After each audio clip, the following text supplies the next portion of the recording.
এমন একটি রাষ্ট্র যার অস্তিত্ব আছে আবার অস্তিত্ব নেই। এমন পর্যায়ে এসে ফিলিস্তিনকে রাষ্ট্র হিসেবে স্বীকৃতি দিয়ে দিলেই কি গাজায় যে মানবিক বিপর্যয় ঘটেছে সেটি মুছে দেওয়া যায়? এবার ফিলিস্তিনকে রাষ্ট্র হিসেবে আনুষ্ঠানিক স্বীকৃতি দিয়েছে যুক্তরাজ্য, কানাডা ও অস্ট্রেলিয়া। এর একদিন পর পর্তুগালও যোগ দিল সেই তালিকায়। এভাবে জাতিসংঘের ১৯৩ সদস্য রাষ্ট্রের মধ্যে ১৫০টি দেশ এখন ফিলিস্তিনকে স্বীকৃতি দিয়েছে। গাজায় প্রায় ২ বছর ধরে চলমান যুদ্ধ ও হত্যাযজ্ঞের মধ্যে এই স্বীকৃতি আন্তর্জাতিক অঙ্গনে বিশেষ গুরুত্ব বহন করছে কি? ফিলিস্তিন কর্তৃপক্ষ পশ্চিমা এই দেশগুলোর পদক্ষেপকে স্বাগত জানিয়েছে, তবে ইসরায়েল বিষয়টিকে সন্ত্রাসবাদকে পুরস্কৃত করা হিসেবে উল্লেখ করে তীব্র প্রতিক্রিয়া জানিয়েছে। ইসরায়েলের দীর্ঘদিনের ঘনিষ্ঠ মিত্র যুক্তরাষ্ট্র প্রকাশ করেছে আপত্তি। তবু যুক্তরাজ্য, কানাডা ও অস্ট্রেলিয়ার এই সিদ্ধান্তকে ফিলিস্তিনের প্রতি ঐক্য সংহতির বড় বার্তা হিসেবে দেখা হচ্ছে।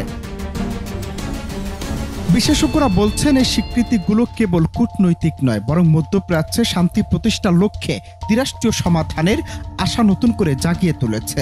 বিশেষ করে যুক্তরাজ্যের স্বীকৃতি বহন করেছে বড় ধরনের প্রতীকী তাৎপর্য, কারণ দ্বিতীয় বিশ্বযুদ্ধের পর ইসরায়েলের রাষ্ট্র গঠনে যুক্তরাজ্য ছিল অন্যতম প্রধান ভূমিকা পালনকারী দেশ। এখন প্রশ্ন উঠেছে, ফ্রান্স যদি এই কাতারে যোগ দেয় তবে কি হবে? কারণ ফ্রান্সের স্বীকৃতি পেলে জাতিসংঘ নিরাপত্তা পরিষদে ফিলিস্তিনের অবস্থান আরও শক্তিশালী হবে। উল্লেখযোগ্য যে রাশিয়া ও চীন আগেই ফিলিস্তিনকে স্বীকৃতি দিয়েছে। ফলে নিরাপত্তা পরিষদের ৫ স্থায়ী সদস্যের মধ্যে কেবল যুক্তরাষ্ট্রই থেকে যাবে ফিলিস্তিনকে রাষ্ট্র হিসেবে অস্বীকার করা দেশ। আন্তর্জাতিক বিশ্লেষকরা মনে করছেন, নতুন স্বীকৃতির ফলে ফিলিস্তিনে আন্তর্জাতিক অপরাধ আদালত ও আন্তর্জাতিক বিচার আদালত এর মতো প্রতিষ্ঠানও আরও জোরালো অবস্থান নিতে পারবে। পাশাপাশি কূটনৈতিক মিশন সম্প্রসারণের মাধ্যমে বিশ্বব্যাপী রাজনৈতিক সমর্থন বাড়ানোর সুযোগও তৈরি হবে।